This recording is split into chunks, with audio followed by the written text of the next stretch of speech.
اعوذ باللہ من الشیطان الرجیم بسم اللہ الرحمن الرحیم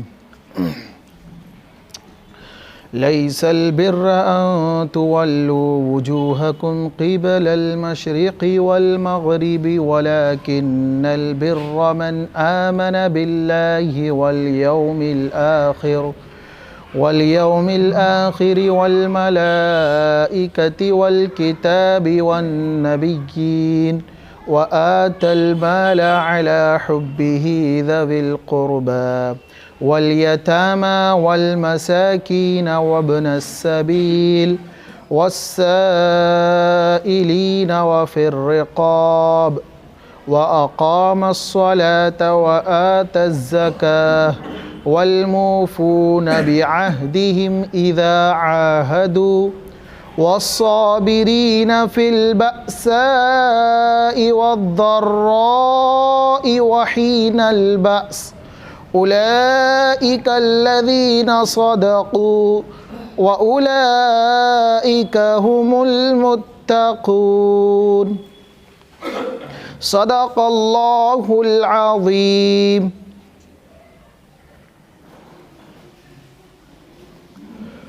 نیکی یہ نہیں ہے کہ تم اپنے چہرے کو مشرق یا مغرب کی جانب پھیر لو، اور لیکن نیکی یہ ہے کہ تم اللہ پر ایمان لاؤ اور آخرت کے دن پر ایمان لاؤ اور فرشتوں پر ایمان لاؤ اور کتابوں پر ایمان لاؤ اور نبیوں پر ایمان لاؤ، اور مال کو دیو اس کی محبت کے باوجود رشتہ داروں کو، یتیموں کو، مسکینوں کو اور مسافروں کو اور سوال کرنے والوں کو اور گردن کے چھڑانے میں، اور نماز کو ادا کرو اور زکوٰۃ کو ادا کرو، اور جن لوگوں سے عہد کر لیا اس عہد کو پورا تم ادا کرو، اور صبر کرو سختی میں اور تکلیف میں، تنگی میں، اور اس وقت صبر کرو جب جنگ کا موقع ہو. یہی لوگ سچے ہیں اور یہی لوگ متقین ہیں. اللہ عز و جل کا بڑا ہی فضل و کرم و احسان ہوا کہ اس نے ہمیں سورہ بقرہ کے ایک باب کو مکمل کرنے کی توفیق نصیب فرمائی. اب یہاں سے سورہ بقرہ کا دوسرا چیپٹر اور دوسرا باب شروع ہو رہا ہے. سورہ بقرہ کا وہ بیان جو حضرت آدم علیہ السلام پہ تھا، یہودوں پہ تھا، نصرانیوں پہ تھے، اور مشرکین کے متعلق تھا، اور قبلے کے متعلق تھا، اور دیگر چیدہ احکاموں کے بارے میں تھا. اب یہاں سے مستقل ایک اصولی بات اور جامع اور تفسیری بات شروع ہو رہی ہے. یہ جو آیتیں ہیں اور یہاں سے آخر پوری سورہ بقرہ تک وہ باتیں شروع ہو رہی ہیں کہ جو دین کی اساس اور بنیاد ہیں، جس کو کہا ہے جامع آیات اور آیتم من الآیات. اللہ کی آیتوں میں سب سے بہترین اور بزرگ ترین اور بلندی والی آیتیں ہیں، اور اس کے اندر دین کی بنیادی چیزوں کا ذکر کیا جا رہا ہے. سب سے پہلے تو اس بات کا انکار کیا گیا ہے کہ نیکی کیا ہے. نیکی وہ نہیں ہے جسے ہم سمجھ رہے ہیں نیکی، کیونکہ ہر انسان نے اور نفس و شیطان نے اس کو اپنے اعتبار سے نیکیاں سمجھنے کا آلہ بنایا ہے. نیکیاں سمجھنے کا اس کو ایک معیار دیا ہے اپنے اعتبار سے اور اپنے نفس کے اعتبار سے، یا پھر اپنے علم اور اپنی عقل کے اعتبار سے، یا کسی کے سننے یا سنانے کے اعتبار سے انسان نے نیکی کو سمجھ لیا ہے. پہلے تو یہود اور نصارہ کو اور مشرکین کو یہ بات کہی گئی تھی کہ تم یہ سمجھ لو کہ بیت المقدس کے اندر یا کعبۃ اللہ کی طرف رخ کرنے کے اندر نیکی ہے. تو ایسا کچھ نہیں ہے، کیونکہ اس کی ذات میں کوئی حسن نہیں ہے. شریعت کے تعلق سے دو باتیں بہت اہم ترین ہیں دین اسلام میں. دو باتیں کہ کوئی بھی چیز ہے، جیسے کہ نماز ہے، زکوٰۃ ہے، روزہ ہے، حج ہے، قربانی ہے، دعوت دین ہے، جو بھی کچھ ہے، تو ان تمام چیزوں میں ایک تو حسن پیدا ہوتا ہے ذات کے اعتبار سے، اور ایک ہوتا ہے غیر ذات کے اعتبار سے. زکوٰۃ ہے، انسان کو کہا کہ اس کے مال کا وہ ایک حصہ نکالے زکوٰۃ کا. ظاہر میں تو کیا لگ رہا ہے کہ اس کا مال کم ہو رہا ہے، لیکن اس کے اندر جو حسن پیدا ہو رہا ہے، ظاہر میں ایسا لگ رہا ہے کہ روزہ رکھ رہا ہے تو کمزوری آ رہی ہے ظاہر میں، کہ بھوکا لگ رہا ہو، بھوک کی حالت میں، بھوک کی شدت میں، بھوک کی کیفیت میں رکھا جا رہا ہے، لیکن اس میں جو حسن اور جو اس میں کوالٹی پیدا ہو رہی ہے وہ دوسری چیزوں سے پیدا ہو رہی ہے جو انسان کی بسا اوقات عقل میں چیزیں آتی نہیں ہیں۔ تو کہا گیا ہے کہ تم سوچ رہے ہو کہ قبلے کی طرف رخ کر لیں تو سب یہی نیکی ہے، تم سوچو کہ نماز پڑھنے کا نام نیکی ہے، تم سوچو کہ زکاتی دینے کا نام نیکی ہے، بلکہ یوں کہیے اس کا فرق یہ دو جو لفظ ہے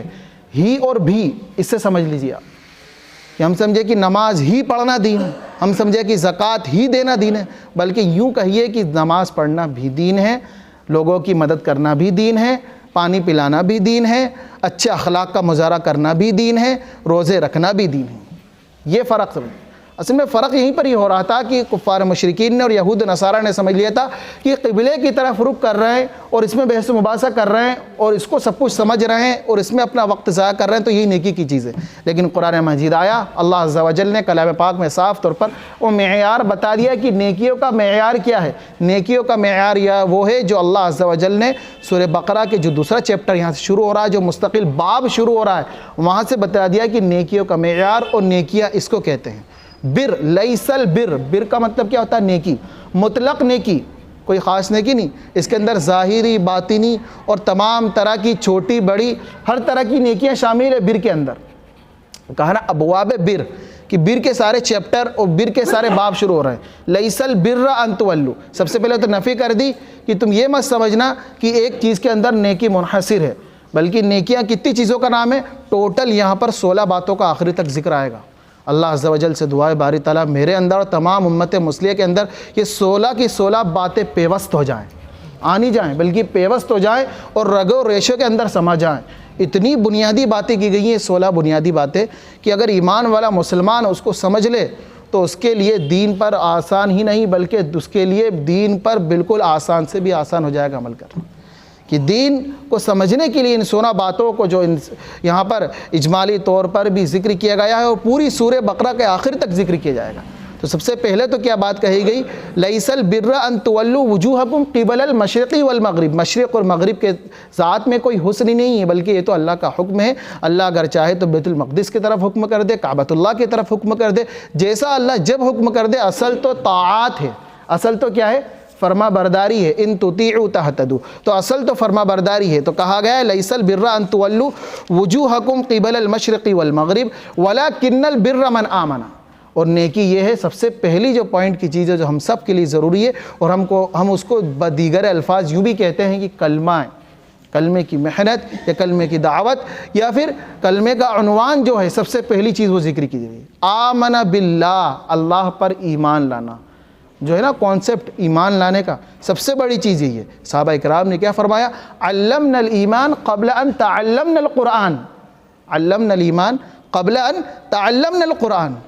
کہ جب اللہ کی ذات کے اوپر پختہ یقین ہو جائے گا نا تو پھر اس کے لیے راتوں کی آوزاری مشکل نہیں ہوگی، اس کے لیے جنگ کے میدان پر جمنا مشکل نہیں ہوگا، اس کے لیے جیب سے مال چاہے وہ قلیل ہو یا کثیر ہو نکالنا دینا مشکل نہیں ہو جائے گا جب اللہ کی ذات کے اوپر ایمان ہوگا۔ تو صحابہ کرام رضوان اللہ علیہ اجمعین کا سطح ایمان اس لیول کا تھا کہ ان کے لیے گھر کو چھوڑنا، ان کے لیے مال کو اللہ کے دین کے خیرات کرنا، ان کے لیے جانوں کو نیچھاور کرنا، جانوں کو دینا کیا ہو گیا تھا؟ آسان ہو گیا۔ سب سے پہلی چیز آمنا باللہ، آمنا باللہ کہ اللہ پر ایمان لائیں، کہ اللہ کی ذات و صفات، سب سے پہلے بچوں کو بچپن میں یہ بات 12 بتائی جاتی ہے۔ آمنت باللہ و ملائکتی، سورہ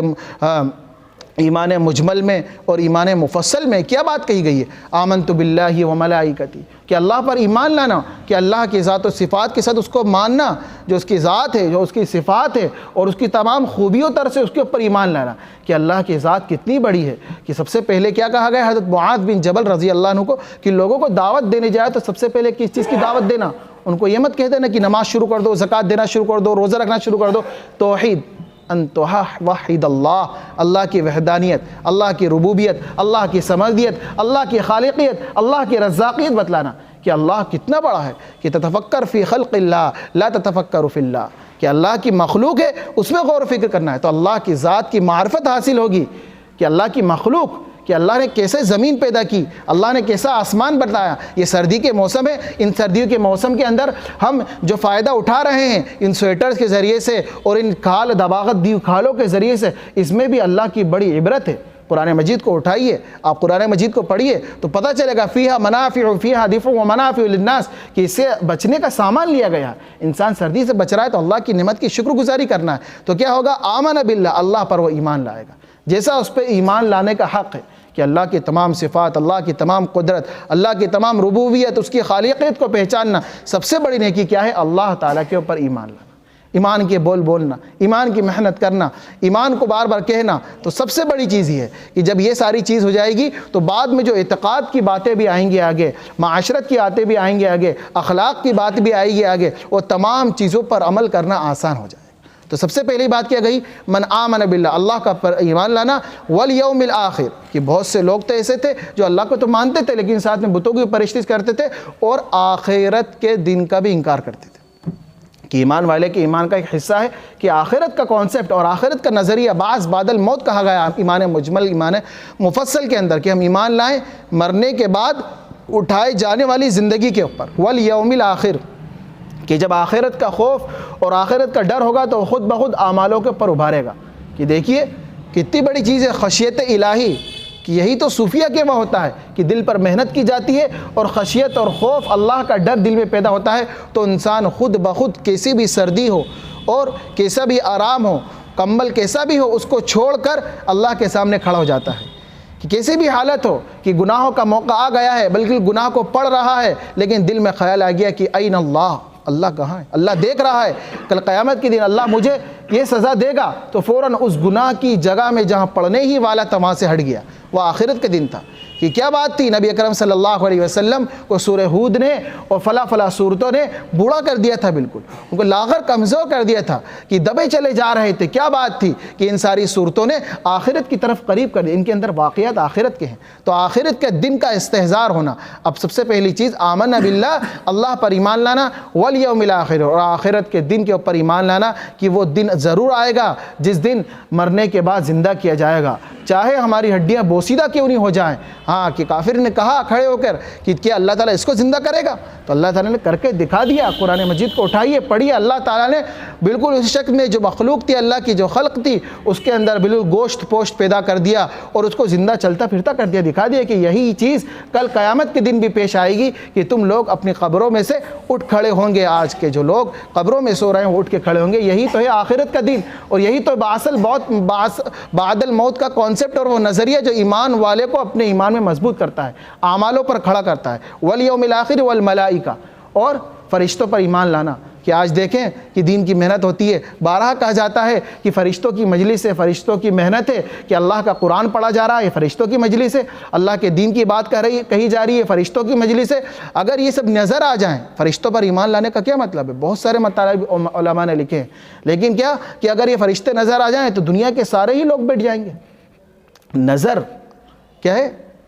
ایمان بالغیب، یہ فرشتے نظر نہیں آ رہے ہیں، لیکن اس کے بعد بھی دل میں یہ بات ہے کہ نورانی مجلس ہے، یہ محفل مقدس ہے، یہ قرآن مجید جس میں فرشتے گھیر لیتے ہیں، تو ایمان والے جن کے اوپر آخرت کا ایمان ہوگا وہ فوراً بیٹھ جائیں گے، کہ فرشتے زارو قطار لگائے آسمان پہنچ جاتے ہیں اور مغفرت کی دعائیں کرتے ہیں۔ تو یہی فرشتوں پر ایمان لانا کہ اللہ کے وہ مخلوق ہے، کہ بدر میں فرشتوں نے آ کے مدد کی ہے، کہ اللہ کی وہ مخلوق ہے، اللہ اپنی مخلوق کے ذریعے سے بھیج کے مدد کرے گا۔ فرشتے آج بھی ہیں اور قیامت تک رہیں گے، اس بات کے اوپر فرشتوں کے اوپر ایمان لانا کہ اللہ کی مخلوق ہے، نورانی مخلوق ہے۔ پھر اس کے بعد ذکر کیا گیا والکتاب، کی کتابوں پر ایمان لانا، کہ اللہ کی 4 کتابیں، آسمانی کتاب ہے، توریت بھی ہے، زبور بھی ہے، انجیل بھی ہے، قرآن بھی ہے، یہ سب آسمانی کتابیں ہیں، یہ آسمانی کتابیں ہیں۔ تو کتاب پر ایمان لانا کہ قرآن مقدس اللہ کی وہ کتاب ہے جس کا زیر زبر اور جس کے ہر ایک حرکت اللہ تعالیٰ نے کیا کری ہے؟ محفوظ کر رکھی ہے، کہ دنیا آئی، خود مٹانے والے مٹ گئے، لیکن قرآن مجید کا ایک ایک لفظ باقی ہے اور قیامت تک باقی رہے گا۔ چہ جائے کہ ہم اس کی ناقدری کریں، قرآن مجید کا جو حق ہے سمجھنے کا اس کو سمجھے نہیں، اس کو تجوید کے ساتھ پڑھنے کا پڑھے نہیں، تو اس میں ہماری کوتاہی اور ہماری کمی ہے۔ لیکن ہم ایمان لائیں کتاب کے پر والکتاب، اور کتاب پر ایمان لانا ہے کہ قرآن مجید اللہ کی کتاب ہے، اس کا بڑا حق ہے کہ سمجھا جائے، اس کو تجوید کے ساتھ پڑھا جائے۔ پھر آگے ذکر کیا گیا والنبیین، کہ نبیوں پر ایمان لانا، کہ 1,00,000 ابن ماجہ شریف حدیث کی بڑی مشہور کتاب ہے، اس کے اندر ذکر ہے کہ 1,24,000 کم و بیش انبیاء اکرام علیہ السلام دنیا کے اندر اللہ تعالیٰ نے بھیجے، ان کے اوپر ایمان لانا کہ آدم علیہ السلام بھی آئے، شیش علیہ السلام، دانیال علیہ السلام، لوط علیہ السلام، نوح علیہ السلام، ہاں سارے انبیاء کرام علیہ السلام، ان سب کے اوپر ایمان لانا، سب کی، جیسا کہ ابھی موقع آنے والا ہے 25 دسمبر کا، کہ عیسیٰ علیہ السلام کہ غیروں نے اور دوسروں نے، عیسائیوں نے، کرسچن نے جو بھی نظریہ گھڑ لیا ہو، لیکن ہمارا تو ان کی ذات کے اوپر یہ یقین ہے کہ عیسیٰ علیہ السلام اللہ کے نبی ہیں، انسان ہیں اور رسول ہیں، کہ اللہ نے ان کو حضرت مریم علیہ السلام کے بطن سے پیدا کیا بغیر باپ کا۔ ہمارا یقین ہے عیسیٰ علیہ السلام اللہ کے نبی اور اس کے رسول ہیں، کہ نہ ان کو سولی دی گئی ہے، نہ ان کو دشمنوں نے قتل کیا ہے۔ ہمارا یقین اور اعتقاد ہے کہ عیسیٰ علیہ السلام کو اللہ تعالیٰ نے آسمانوں پر زندہ اٹھا لیا ہے، اور قرب قیامت اللہ عز و جل ان کو دنیا میں بھیجیں گے۔ جب دجال نکلے گا تو دجال کو وہ قتل کریں گے اور تمام مومنوں کے ساتھ مل کر پوری دنیا میں انصاف قائم کریں گے۔ ہمارا ایمان اور یقین ہے۔ اور دوسروں کا ایمان یقین کچھ بھی ہو، وہ جو بھی زبان سے نقل کفر نباشد، میری کرسمس کہہ رہے ہیں، دوسروں کو سنا رہے ہیں، وہ بھی کہہ رہے ہیں، یہ بھی سن رہے ہیں، لیکن آپ کو پتہ ہے کتنا بڑا کانسیپٹ اور نظریہ اور عقیدہ آپ کا خراب ہو رہا ہے کہ آپ کفر کو نقل کر رہے ہو۔ کیا مطلب ہے کہ وہ تو یہ سمجھ رہے ہیں، ان کا تو عقیدہ ہے کہ خدا کے بیٹا ہے، نعوذ باللہ۔ عیسیٰ علیہ السلام کیا ہیں؟ خدا ہے، نعوذ باللہ، خدا کا بیٹا ہے، یہ کہہ رہے ہیں، لیکن ہمارا کیا عقیدہ ہے؟ نہ وہ خدا ہے نہ خدا کا بیٹا ہے، بلکہ وہ تو اللہ کے نبی ہیں اور رسول ہیں اور انسان ہیں۔ تو یہ نبیوں کے اوپر ایمان لانا۔ وآت المال، پھر یہاں سے اعتقاد کی بات کی گئی ہے کہ انسان یہ نہ سمجھ لے کہ صرف دین اسی کے اندر منحصر ہے، کہ وہ ایمان تو لے آئے، وہ ساری چیز کو مان تو لے، لیکن اعمالوں میں سستی کرنے لگ جائے۔ مال جو انسان کو محبوب ہوتا ہے، دیکھیے مال جو ہے، مال یہ بھی اپنی ذات کے اعتبار سے برا نہیں ہے۔ مال اگر کہا نا حدیث پاک میں دوسری جگہ پر کہ ایک شخص کو اللہ نے مال دیا ہو اور وہ مال لوگوں میں دیتا ہو، تو اس کے لیے تو بڑی رشک کرنے کی چیز ہے کہ وہ اللہ کے راستے میں اس کو مال کو خرچ کر رہا ہو، غریبوں کو اڑا رہا ہو، اور سردی کے موسم میں ان کے لیے لحاف کا، کمبلوں کا اور سامان کا انتظام کر رہا ہو، زکوٰۃ کو پوری ادا کر رہا ہو، تو مال اپنی ذات میں برا نہیں ہے۔ مال تو جب برا ہے کہ وہ مال کما رہا ہو اور اللہ کے دین کی محنت کو، نماز کو اور اللہ کی فرما برداری کو چھوڑ رہا ہو، جب مال برا ہے۔ تو مال جو ہے وہ اپنی ذات کے اعتبار سے برا نہیں ہے، بلکہ مال تو رچ کر رہا ہو کہ اللہ کے دین کے لیے دے رہا ہو۔ تو وآت المال، اب یہاں سے بڑے پوائنٹ والے حقوق ادا بتائے جا رہے ہیں کہ وآت المال، کہ مال کو وہ دینے والا ہو، علی حبہ۔ اب یہ حبہ کے اندر جو ضمیر لوٹ رہی ہے، ایک تو اللہ کی طرف بھی لوٹ رہی ہے اور مال کی طرف بھی لوٹ رہی ہے۔ وآت المال، کہ انسان کیا مال دیتا ہو اس کی محبت کے باوجود، ایک فطری محبت ہوتی ہے انسان کو مال سے، تو اس کی مال کی محبت ہے، لیکن پھر بھی وہ مال کے اللہ کے راستے میں دے رہا ہو، مال سے اللہ کے راستے میں مدد کر رہا ہو، جو بھی تقاضا آ رہا ہو اس کے سامنے کسی کی مدد کرنے کا، تو اس کے اندر جذبہ ہمدردی، یہی چیز ہے کہ غیروں کو اوپر، جو غیروں کو اس وقت میں اسلام کی طرف لانے والی چیز ہے وہ جذبہ ہمدردی ہے، کہ آپ نمازی ہو، آپ محدث ہو، آپ مفسر ہو، آپ شیخ الحدیث ہو، آپ مبلغ ہو، آپ سب کچھ ہو، لیکن آپ کے اندر ہمدردی نہیں ہے تو پھر آپ کچھ بھی نہیں۔ اللہ کے نبی علیہ السلام کے اندر وہی تو بات ذکر کی تھی امی جان عائشہ رضی اللہ عنہا نے، کہ سب سے پہلے واللہ لا یخزیک اللہ ابدا انک لتصل، سب سے پہلی بات کہ جب آپ علیہ السلام کو وحی کا بار آیا، بوجھ آیا، تو آپ گھبرا گئے، گھبراتے دوڑتے اپنی شریک حیات خدیجہ رضی اللہ عنہا کے پاس میں آئے اور کہا کہ زملونی، مجھے اڑاؤ، ڈر لگ رہا ہے، خوف ہو رہا ہے، ہلاکت نہیں آ جائے۔ تو کیا ارشاد کی تھی باتیں اور کیا باتیں بتائی تھی، وہ ہمیں سننے کے قابل ہیں۔ امی جان خدیجہ رضی اللہ عنہا نے کیا اوصاف شمار کیے تھے، کیا کہا تھا؟ یہ نہیں کہا کہ آپ بہت زیادہ عبادت کرنے والے ہیں یا پھر بہت زیادہ آپ تہجد پڑھنے والے ہیں، بلکہ سب سے پہلے جو بات کہی تھی واللہ لا یخزیک اللہ ابدا انک لتصل الرحم، کہ آپ تو کیا کرتے ہیں، رحم دل ہیں اور لوگوں کے اوپر رحم دلی کا مظاہرہ کرتے ہیں، آپ کا دل تو نرم، انک لتصل الرحم وتعین علی نوائب الحق، جب لوگوں پر آسمانی آفت آ جاتی ہے، مصیبت آتی ہے تو ان کی مدد کرتے ہیں، آپ تو بوجھل لوگوں کا بوجھ کا اٹھا دیتے ہیں، آپ تو لوگوں کے قرضے کو ادا کر دیتے ہیں، یہ سب کام کرتے ہیں، اللہ آپ کو کبھی بھی ہلاک نہیں کرے گا۔ تو یہ باتیں کہ انسان نماز بھی پڑھے، دین کا کام بھی کرے، زکوٰۃ بھی ادا کرے، پڑھے بھی، لیکن اگر اس کے اندر جذبہ ہمدردی نہیں ہے تو پھر کیا ہے کہ ڈوب کر پا جا سراغ زندگی، کہ تو اپنا نہیں، تو دوسروں کا نہیں بن سکا تو مت بن، اپنا تو بن، ہے نا؟ ڈوب کے پاجا سراب کی زندگی، کہ آج ہم کس چیز کو سمجھ رہے ہیں، غیروں کو جو اسلام پر لانے والی چیز ہے یہی جذبہ ہمدردی ہے، کہ آپ علیہ الصلوۃ والسلام کے اندر کتنا درد تھا لوگوں کے لیے، کہ کوئی کیسا بھی مذہب کا ہو، کوئی کسی بھی طریقے کا ہو، کوئی اسود ہو، کوئی اعجم ہو، کوئی گورا ہو، کوئی کالا ہو، کوئی کیسا بھی ہو، لیکن اس کے لیے دل میں محبت ہو، اس کے لیے شفقت ہو، کہ آپ قرآن مجید میں کہا کہ اگر آپ نرم دل نہ ہوتے تو یہ صحابہ کرام جو آپ کے پاس جمے ہوئے ہیں، بیٹھے ہوئے ہیں، یہ آپ کی عبادت کو دیکھ کر، آپ کی تسبیحوں کو دیکھ کر اور آپ کے فلا کام کو دیکھ کر نہیں، بلکہ یہ تو بھاگ جاتے اگر آپ نرم دل نہ ہوتے تو۔ لن فضوا من حولک، کہ آپ کے درمیان جو جمع ہے آپ کے نرم دل ہونے کی وجہ سے جمع ہے۔ تو دین کا بڑا نظریہ اور دین کا بڑا معاملہ اور دین کا بڑا چیپٹر ایک انسان کے معاشرت کے اوپر موقوف ہے، کہ انسان کے اخلاق کے اوپر موقوف ہے۔ وہی بات یہاں کہی گئی ہے، وَآتَ الْمَالَ عَلَىٰ حُبِّهِ ذَوِي الْقُرْبَىٰ، کہ مال انسان کو عزیز ہوتا ہے یہ سردیوں کے دنوں میں، اور ایسے موقع پر انسان خرچ کرے، لوگوں کو دے، کہ جا رہا ہے وہ نماز کے لیے بہت اچھی چیز ہے، وہ جا رہا ہے مدرسے میں پڑھانے کے لیے، وہ جا رہا ہے خانقاہ میں، وہ جا رہا ہے کہیں، لیکن اگر اس کو دکھ گیا ہے وہاں پر کوئی تڑپ رہا ہے، کوئی مچل رہا ہے ٹھنڈ کے مارے، تو اس کا پہلا فریضہ یہ ہے کہ وہ کام اس کو انجام دے۔ کل قیامت کے دن اس سے پوچھا جائے گا کہ تیرے دین کو کہیں نماز کے اندر تو محدود نہیں کر لیا تھا، یا کسی خاص چیزیں محدود تو نہیں کر لیا تھا، وہ جا کہیں پر رہا ہے، لیکن اس کے سامنے اگر کوئی اس حالت میں ہے تو اس کا پہلا فریضہ یہ ہے کہ وہ اس کام کو انجام دے، کہ اس تنگ دست اور اس بے حالی اور سر و سامانی کے حال میں جو شخص پڑا ہے اس کی مدد کرے، کوئی بھوک سے تڑپ رہا ہے تو اس کی مدد کرے، کوئی کچھ سوال کر رہا ہے تو اس کی مدد کرے۔ تو دین ان تمام چیز کا نام ہے۔ پھر ارشاد فرمایا وَآتَ الْمَالَ عَلَىٰ حُبِّهِ ذَوِي الْقُرْبَىٰ، کہ مال کو رشتہ داروں کو دو، اس لیے تو کہا ابدأ بمن تعول، کہ زکوٰۃ اور صدقات کے جو اصل حقدار سب سے پہلے کون ہیں؟ اللہ کے نبی علیہ الصلوۃ والسلام کو تبلیغ کے اعتبار سے بھی اور مال کے دینے کے اعتبار سے سب سے پہلے کیا کہا؟ رشتہ داروں کو، کہ اگر زکوٰۃ کا صحیح مصرف ہے یقیناً مدارس میں دے، جہاں بھی دینا ہے دے، لیکن سب سے پہلے دیکھیں کہ اس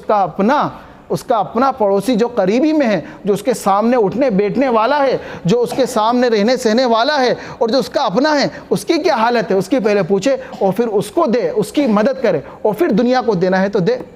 وَآتَ الْمَالَ عَلَىٰ حُبِّهِ، کہ مال کو اللہ تعالیٰ کی خوشنودی کے لیے، کہ مال کو دے رہا ہے تو حبی کی ضمیر اللہ کی طرف بھی لوٹ رہی ہے اور مال کی طرف بھی لوٹ رہی ہے۔ علی حبی، اس کی محبت یعنی مال کی محبت کے باوجود بھی، اور اللہ تعالیٰ کی خوشنودی کے لیے بھی رشتہ داروں کو کیا کرے؟ مال دے۔ والیتامى، یتیم کسے کہتے ہیں؟ ذکر کیا کہ یتیم جس کے بچپن میں باپ کا سایہ اٹھ گیا۔ اللہ کے نبی علیہ الصلوۃ والسلام بھی تو کیا ہے؟ یتیموں کے یتیم، ہاں، وہ نبیوں میں رحمت، لقب پانے والا، وہ یتیموں کی راہ ہے نا، کہ اللہ کے نبی علیہ الصلوۃ والسلام کے بچپن میں ہی، کہ دنیا میں بھی آئے نہیں اور آئے دنیا میں ہی، اور بس بالکل ابھی ہی والد محترم کا سایہ کیا ہو گیا؟ سر سے اٹھ گیا۔ تو یتیم کو ہم اپنا خیال رکھیں، کہ یتیم جس کے پاس کچھ نہیں ہے، جس کے پر شفقت کا سایہ اٹھ گیا ہو، تو اس کا خیال رکھیں کہ اس کے سر پہ ہاتھ پھیرنے کی مستقل اغل فضیلت آئی ہے، کہ یتیم کہیں دکھ جائے، پتہ چل جائے کہ اس کے والد نہیں ہیں، تو اس کے ساتھ شفقت کا معاملہ کریں، اس کی جو بھی مدد ہو اس کی مدد کریں، اس کو بے سر و سامانی کی حالت میں نہ چھوڑیں۔ تو فرمایا ذوی القربیٰ، رشتہ داروں کو دے۔ اسی طرح سے تبلیغ کے سلسلے میں بھی یہ بات کہی گئی، وَأَنذِرْ عَشِيرَتَكَ الْأَقْرَبِينَ، کہ آپ دنیا کو کہہ رہے ہیں، سب سے پہلے اپنے گھر والوں کو کہو، اپنے گھر والوں کو ڈرائیے، اپنے گھر والوں کو سمجھائیے، اور پھر دنیا کو کہیے۔ اور اگر گھر والے نہیں باز آ رہے ہیں تو اپنا دائرے کو وسیع کر لیجئے۔ اللہ کے نبی علیہ الصلوۃ والسلام نے دائرہ وسیع کر لیا، پہاڑ کی چوٹی پہ چلے گئے، اور پھر لوگوں کو یا صباحا، کہ تم کہاں جا رہے ہو، تم کیا کر رہے ہو، تمہارے کو اگر پتہ چل جائے کہ پہاڑ کے پیچھے سے ایک لشکر تمہارے پر حملہ کرنے والا ہے تو تم اس بات کو مانو گے؟ لوگوں نے کہا بالکل مانیں گے۔ اپنا دائرہ وسیع کیا۔ پھر انہوں نے ابتدا کہاں سے کی؟ پھر فرمایا والمساکین، یتیم کے بعد کس کو دینا؟ مسکین کو۔ جس مسکین کسے کہتے ہیں؟ جس کے پاس ایک ٹائم کا کھانا نہ ہو، جس کے پاس کچھ چیز نہیں ہو، جس کے پاس جو بھوکی کی حالت میں ہے، کہ بہت سے لوگ بھوکوں کو کھانا کھلاتے ہیں، یہ ایسا عمل ہے جو اللہ تعالیٰ کے وہاں درجات کو بلند کرے گا، کہ جو لوگ بھوکے ہیں، جو بے سر و سامانی کی حالت میں ہیں، مسکین ہیں، جن کے پاس میں کوئی قلاشی کی حالت میں ہے، ان کو کیا کرنا؟ مال کو دینا، ان کی مدد کرنا۔ تو مسکین کو دینا، یتیم کو دینا۔ پھر فرمایا وابن السبیل، کہ وابن السبیل کسے کہتے ہیں؟ جو راستے کا بیٹا مطلب مسافر ہو، کہ حتیٰ کہ زکوٰۃ کا مسئلہ حتیٰ کہا کہ مصارف جو زکوٰۃ ہیں اس میں سے ایک یہ بھی ہے کہ جو مسافر اگرچہ وہ کروڑ پتی ہے لیکن سفر کی حالت میں اس کے پاس کچھ ہے نہیں، اپنے مقام پہ اپنے گھر پہ سب کچھ ہے، لیکن سفر کی حالت میں اگر اس کے پاس میں کچھ ہے نہیں تو آپ اس کو کیا حتیٰ کہ کہا زکوٰۃ بھی دے سکتے ہو۔ وابن السبیل کہ سفر کیا کہا کہ سفر کی انسان حالت میں ہوتا ہے، باقاعدہ اس کا تجربہ مشاہدہ بھی ہے کہ انسان جب سفر میں رہتا ہے کوئی اس کی مدد کرتا ہے، اگر وہ مقیم رہتا ہے تو وہ اس مسافر کی مدد کرتا ہے، تو اللہ تعالیٰ پھر سفر کی حالت میں دوسروں سے اس کی مدد کروا دیتا ہے۔ یہ سفر کی حقیقت ہے کہ انسان مسافر ہے تو مسافر کو ایسا نہیں چھوڑ دیا جائے، بلکہ مسافر کا انتظام کیا جائے۔ وہ ابھی سفر کی حالت میں ہے کہ سفر ایک کیا ہے، جہنم کا ٹکڑا کہا گیا ہے کہ سفر ایک بڑی کٹھن گزر چیز ہوتی ہے۔ انسان کیسی حالت میں ہے، انسان کی حالات میں ہے، تو مسافر کے لیے کہا گیا کہ مسجد کے اندر کیا کہا گیا کہ قیام اگر کرنے کی نوبت آئے مسافر کے لیے جائز ہے، مسجد میں وہ قیام کر سکتا ہے کیونکہ مسافر ہے۔ تو مسافر کے لیے قرآن مجید میں اور حدیث طیبہ میں یہ رخصتی دی گئی ہیں، وابن السبیل والمساکین، وابن السبیل کہ وہ راستے کا بیٹا ہو تو اس کو مسافر کو تم کیا کرو، مدد کرو۔ اور پھر کہا گیا والسائلین کہ جو لوگ سوال کرنے والے ہیں۔ اول تو شریعت نے سوال کرنے کو پسند نہیں کیا ہے، لیکن اگر کوئی دکھ رہا ہے حقیقتاً تحقیق کر کے، جیسا کہ ایک قانون بنا دیا گیا، ہم اس قانون کو سراہتے ہیں، لیکن اس کا مطلب یہ نہیں ہے کہ اس قانون کو ہر ایک کے اوپر تھوپ دیا جائے۔ کیا پتہ کون کس حال میں ہے، کیا اس کی تحقیق کی جائے۔ اور پھر شریعت نے بھی پسند نہیں کیا کہ ہر ایک کو اس طرح سے پیسہ کمانے کا کوئی ذریعہ بنا لے، کوئی دھندا بنا لے۔ آج ایک بھکاری کہنے لگ گیا کہ دھندا نہیں ہوا، تو اس نے دھندا ہی بنا لیا تھا، اور کئی لوگ بلڈنگیں تان رہے ہیں، بھکاریوں کی پورا گروپ بنا رہے ہیں، ان کو بھیج رہے ہیں، تو یہ شریعت نے اس کو پسند نہیں کیا ہے۔ ہاں شریعت نے کہا کہ تحقیق کر کے مستحقین تک اس کی ضرورت کو پوری کی جائے، اور جو مستحق ہے اس تک اس کے مال کو پہنچایا جائے، پسندیدہ چیز ہے۔ اول تو سوال سے منع کیا گیا، لیکن کوئی اس حالت میں آ جائے تو اس کو ہمیں تو موقع ہی نہیں دینا سوال کرنے کا، لیکن اگر وہ کر رہا ہے سوال تو تحقیق کر کے اس کو دینا ہے۔ قرآن مجید میں ذکر کیا گیا والسائلین، اور پھر رقاب اور گردنوں کو چھڑانے میں، یعنی غلاموں کو، اب غلاموں کا کوئی کانسیپٹ نہیں رہا ہے۔ انشاءاللہ عز و جل اللہ تعالیٰ نے اگر اسلامی حکومت قائم کری اور پوری ذات اللہ کی ربوبیت سے، تو پھر اس غلاموں کا کانسیپٹ آئے گا، تو پھر کہا جائے گا اور پھر رقاب غلاموں کو چھڑانے میں۔ لیکن قریب اس کا ثواب ہمیں اس حالت میں بھی ملے گا کہ ہم قیدیوں کو، جس طرح سے بہت ساری تنظیمیں قیدیوں کو چھڑانے کے لیے اپنی زندگی کی پونجیاں، اور جو بے گناہ لوگ ہیں، جو گناہ لوگ ہیں ہندوستان کی جیلوں میں بڑی تعداد میں بے گناہ لوگ جو پریشان ہیں، تو ان سے ملاقات کی بھی کوئی سبیل اختیار کی جائے یا پھر ان کی مدد بھی کی جائے، تو اللہ کی ذات سے امید ہے اللہ تعالی ہم کو پورا ثواب دے گا۔ پھر آگے ذکر کیا گیا ہے یہ 16 باتوں میں، وَأَقَامَ الصَّلَاةَ کہ نماز کو قائم کی جائے۔ اگر یہ تمام چیزیں ہوں گی تو نماز کے اندر مضبوطی پیدا ہوگی، اور اگر نماز کے اندر مضبوطی پیدا ہوگی تو یہ تمام چیزیں بھی ہوں گی، تو سب کا تعلق ایک دوسرے سے ہے۔ پھر کہا ہے وَآتَ الزَّکَاۃَ۔ اب دیکھیے یہاں پر زکوٰۃ کو مستقل الگ ذکر کیا۔ بسا اوقات انسان کیا سمجھتا ہے کہ زکوٰۃ میں نے دے دی، بس میں ذمے سے میرا چھٹکارا ہو گیا۔ زکوٰۃ کو الگ ذکر کیا ہے، وہ آت المال، ان تمام چیزوں کو ذکر کر کے زکوٰۃ کو الگ ذکر کرنے کا مطلب یہ ہے، مثال سے سمجھیے اس بات کو کہ ایک شخص نے زکوٰۃ ادا کری، اب بھی حال ہی بالکل جسٹ زکوٰۃ دی اور وہ آگے چلا ہی تھا، سامنے گیا دیکھا کہ ایک انسان پریشان حال ہے جو تڑپ رہا ہے ٹھنڈ کے مارے یا بھوک کے مارنے مرنے کی کیفیت میں ہے۔ اب ایک انسان سوچے کہ میں نے تو میری زکوٰۃ دے دی، اب اللہ مجھ سے پوچھے گا نہیں، ابھی موقع کے اعتبار سے تو نے اپنی زکوٰۃ دے دی، ٹھیک ہے، وہ تو ایسا ایک فرض ہے کہ اس کے بارے میں تصور بھی نہیں کرنا سکتا انسان کی میرے سے چھوٹ جائے، زکوٰۃ چھوٹ جائے، جیسا کہ نماز کے بارے میں تصور ہو ہی نہیں سکتا کہ ایمان والا کبھی نماز چھوڑ سکتا ہے، سجائے کہ ہم سمجھتے ہی نہیں اس کو۔ جس طرح سے شراب پینا گناہ ہے، ہاں ماں باپ کی نافرمانی کرنا گناہ ہے، گناہ کبیرہ ہے، زنا کرنا گناہ ہے، اسی طرح سے زکوٰۃ کا چھوڑنا اور نماز کا چھوڑنا بھی گناہ ہے۔ عام طور پر زکوٰۃ تو سمجھتے ہیں کہ گناہ، لیکن نماز چھوڑنے کو گناہ ہی نہیں سمجھتے ہیں۔ نماز کا چھوڑ دینا ایک وقت میں کیا ہے، ایک وقت کی کوئی نماز چھوڑ دینا جو فرض نماز ہے وہ بھی گناہ کبیرہ ہے۔ تو بات کیا ذکر کر رہے تھے کہ زکوٰۃ کا ادا کرنا مستقل الگ ذکر کیا ہے کہ ایک انسان نے زکوٰۃ ادا کر دی ہے، لیکن زکوٰۃ کے علاوہ بھی کوئی تقاضا ایسا آ گیا ہے کہ سامنے دکھ رہا ہے کہ بالکل ایسی کنڈیشن ہے، لیکن وہ اس کو بھی ادا کرنا پڑے گا زکوٰۃ کے علاوہ۔ کہ صرف زکوٰۃ ادا کر کے ہی نہیں انسان اپنے آپ کو سبق دوش سمجھے یا بری الذمہ سمجھے، بلکہ زکوٰۃ کے علاوہ بھی اپنے صدقات و خیرات کرتے رہنا چاہیے۔ کتنا ذکر آیا تدفع غضب ربی، کہ جو صدقہ ہوتا ہے یہ اللہ تعالیٰ کے غصے کو ٹھنڈا کرتا ہے۔ صدقہ جو ہوتا ہے اللہ تعالیٰ کے غصے کو ٹھنڈا کرتا ہے، کہ اللہ تعالیٰ ہم سے ناراض ہو رہا ہے تو ہمیں ہماری نماز چھوٹ رہی ہے کہ ہم سے کچھ کوتاہی ہو رہی ہے تو انسان صدقہ کرے، اپنے اوپر خود ہی اپنے ذات میں تاوان کو اور اپنے آپ میں پینلٹی کو مقرر کر لے کہ میری نماز چھوٹ گئی العیاذ باللہ تو فوراً میں اتنی رقم صدقہ کروں گا۔ اسی لیے تو کہا کہ روزہ چھوٹنے کے اوپر صدقے کا حکم دیا کہ جب صدقے کا مال کی محبت ہوتی ہے، جب صدقہ جائے گا تو انسان باز رہے گا نماز کو چھوڑنے سے، روزے کو چھوڑنے سے۔ تو زکوٰۃ کے علاوہ بھی دینا ہے، اور زکوٰۃ کا اصل مصرف کیا ہے؟ رشتہ داروں کو دینا ہے۔ وابدأ بمن تعول، کہ اپنے گھر والوں سے ابتدا کرنا ہے، اپنے رشتہ داروں کو دینا ہے، جن لوگوں کو دینے کا اللہ نے اجازت دی ہے ان کو زکوٰۃ دینا ہے۔ اور صدقات کا بھی اہتمام کرنا ہے کہ صدقات سے کیا ہوتا ہے؟ مسائل ٹل جاتے ہیں اور اللہ تعالیٰ کا غصہ ٹھنڈا ہوتا ہے۔ وآتوا الزکاۃ والموفون بعہدہم، اب ایفاء عہد، اتنا بڑا ذکر یہاں پر کیا کہ ایفاء عہد کے اندر تو تمام ہی چیزیں شامل ہیں۔ سب سے پہلے عہد جو کانٹریکٹ ہوتا ہے، عام طور پر ہم کانٹریکٹ کرتے ہیں، اس کانٹریکٹ کو توڑ دیتے ہیں۔ کسی سے کہا کہ میں آپ سے کل ملوں گا یہاں پر، لیکن ہم کیا کرتے ہیں؟ اس کو لاپرواہی کر کے اس سے ملتے نہیں ہیں۔ کسی سے کہا ہے کہ میں آپ سے بات زبان دے دی، جس کو ہماری زبان میں کہتے ہیں کہ کسی کو زبان دینا، کسی سے قول و قرار کر لیا ہے تو آپ کی پاسداری اور آپ کے صدیق اور سچے ہونے کی علامت ہے کہ آپ اس زبان کا لحاظ رکھیں اور وہی بات کہیں جو آپ نے کل کہی تھی۔ یہ عہد ہے۔ سب سے پہلا عہد تو اللہ کے ساتھ ہے کہ اللہ کو ہم نے عہد کرا ہے، عہد الست، اللہ سے وعدہ ہے کہ ہم تیری ہی فرما برداری کریں گے، لیکن نماز کو چھوڑ رہے ہیں، دین کی محنت کو چھوڑ رہے ہیں۔ تو سب سے بڑی تو ہم نے عہد کی کانٹریکٹ کو یہاں توڑ دیا ہے۔ تو جو کانٹریکٹ کو نہ توڑے وہ ایمان لانا مقصود ہے۔ اور عہد کیا ہے؟ بیوی سے عہد کیا ہے کہ نکاح کر لیا ہے، قبول کر لیا ہے۔ جب قبول کر لیا ہے تو مطلب یہ کہ ہر پریشانی، ہر حالات اور ہر تکلیف کو برداشت کرنا، یہ بھی ایک کانٹریکٹ ہے۔ کسی سے کانٹریکٹ کر لیا ہے کہ میں آپ کو یہ رقم دوں گا تو اس کو اس کی رقم جو کی تو لوٹانا، کہ اللہ کے نبی علیہ الصلوۃ والسلام کے پاس بہت ساری امانتیں رکھی تھیں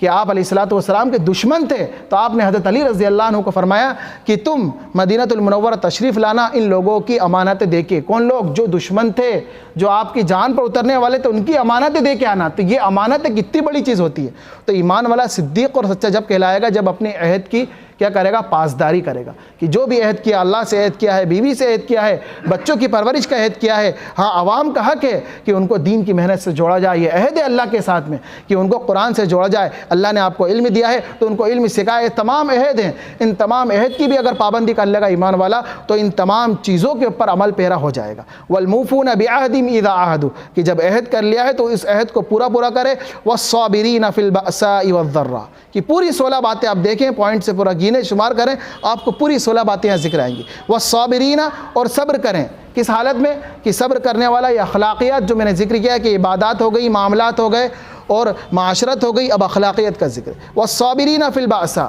کہ تکلیف کے وقت صبر کرنا، کہ کہا نا اللہ کے نبی علیہ الصلوۃ والسلام نے کہ اصل جو صبر ہے وہ صدمہ اولیٰ کے وقت میں ہے، اور جس نے صدمہ اولیٰ کے وقت صبر کر لیا اس کا ڈائریکٹ ٹھکانہ کیا ہے؟ جنت ہے۔ صدمہ اولیٰ کیا ہے؟ کہ آپ کو پتہ چلا کہ اتنا بڑا میرا نقصان ہو گیا ہے، آپ کو پتہ چلا کہ فلاں کا انتقال اتنا قریبی ہو گیا ہے، اور آپ کو پتہ چلا کہ میرا یہ تلف ہو گیا، لیکن آپ نے اللہ کے لیے صبر کر لیا،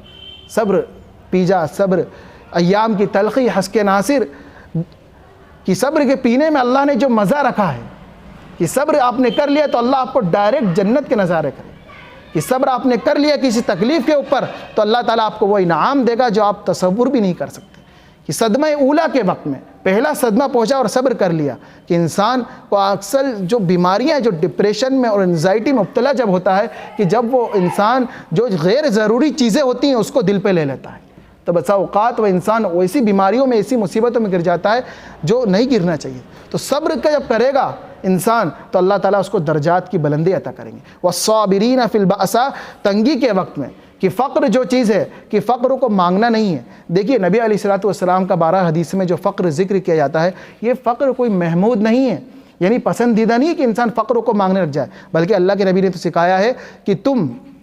کیا کرو؟ فراخی مانگو، اور خود کے لیے اختیار کیا ہے کہ اللہ تعالیٰ نے آپ علیہ الصلوۃ والسلام کو بہت ساری چیزیں ایسی عطا کی تھی جو ہم کو عطا نہیں کی۔ تو فقر جو ہے، کاد الفقر ان یکون کفرا، بسا اوقات انسان سوچتا ہے کہ میں بڑا متقی پرہیزگار ہوں، بڑا فقر و فاقے والا ہوں، حالانکہ حقیقت یہ ہے کہ فقر بسا اوقات انسان کو کفر تک لے جاتا ہے۔ کہ آپ دیکھیے ارتداد کا جو ریشو بڑھ رہا ہے، اس میں ایک بڑی وجہ یہ بھی ہے کہ لوگ قلاشی اور تنگدستی کی حالت میں ہیں جس میں وہ ایمان کو چھوڑ رہے ہیں۔ تو فقر اپنی ذات میں کوئی محمود نہیں ہے، بلکہ یہ جب تنگی آ جائے، ساری کوشش کرنے کے بعد بھی کہ ساری حلال کمائی کی جستجو میں لگا ہوا ہے، کہ وہ کاہلی اور سستی کو چھوڑ دیا ہے اس نے، اور اس کے بعد بھی تنگی آ رہی ہے تو پھر صبر کرنا ہے۔ اس کے بعد میں صبر جو محمود ہے، اور اس کے بعد میں وہ فقر کے اوپر آپ کو جو فضائل حاصل ہوں گے وہ اختیاری فقر کے اوپر نہیں ہے، فی البأساء والضراء، اور تکلیف کے وقت اور سختی کے وقت میں جب کوئی پریشانی آ جائے، اور پھر کہا وحین البأس، یہ 16ویں نمبر کی چیز ہے، وحین البأس یعنی جنگ کے وقت میں، کہ جب جنگ کا اعلان ہو گیا ہے تو اس وقت میں پیٹ پھیر کر بھاگنے کو اسلام نے بہت برا مانا ہے، کہ اس طرح سے یہ کیا ہے، اسلام کے عہد کو توڑ دینا ہے، اللہ اور اس کے رسول کو چھوڑ دینا ہے، آپ عہد کو توڑ رہے ہیں کہ جنگ کے میدان سے بھاگ رہے ہیں، کہ کہا گیا وحین الباس یعنی جنگ کے وقت میں پیٹ پھیر کر بھاگے نہیں، کہ یہ ان سب چیزوں پر ایمان لائے اور ان سب چیزوں کی پاسداری کرے۔ پھر آگے ارشاد فرمایا اولئک الذین صدقوا واولئک هم المتقون، یہی لوگ ہیں سچے ہیں جو صدیقیت کے عہدے پر فائز ہیں۔ ابوبکر صدیق رضی اللہ عنہ کو سچا ہونے کا لقب گھر بیٹھے نہیں مل گیا، سچا ہونے کا لقب صرف ایسی آرام طلبی میں نہیں مل گیا، بلکہ ان کو سچائی جب دی گئی ہے جب وہ اپنے اسلام میں اور اپنے ایمان میں کھرے اترے ہیں۔ نبی اکرم صلی اللہ علیہ وسلم نے بس ایمان کی اور اسلام کی دعوت دی ہے اور قبول کر لیا تو اللہ تعالیٰ نے ان کو سچوں کا سچا بنا دیا۔ تو یہی لوگ ہیں جو ان تمام چیزوں کی پاسداری کریں گے، تو یہی لوگ کیا ہیں، اولئک الذین صدقوا، یہی لوگ سچے ہیں۔ پھر ارشاد فرمایا اولئک هم المتقون، یہی لوگ ہیں تقوی کو اختیار کرنے والے، اللہ سے ڈرنے والے۔ باری تعالیٰ سے دعا ہے آخر میں اللہ عز و جل ان 16 کی 16 خوبیوں کے ہمارے اندر پیوست کر دے، اور ہم تمام امت اسلامیہ کو، امت مسلمہ کو تمام چیزوں کی پاسداری کرنے کی توفیق نصیب فرمائیں۔ اللہ تعالیٰ کہنے سننے سے زیادہ عمل کی توفیق نصیب فرمائیں۔ وآخر دعوانا الحمد للہ رب العالمین۔ سبحان اللہ وبحمدہ، سبحانک اللہم وبحمدک، اشہد ان لا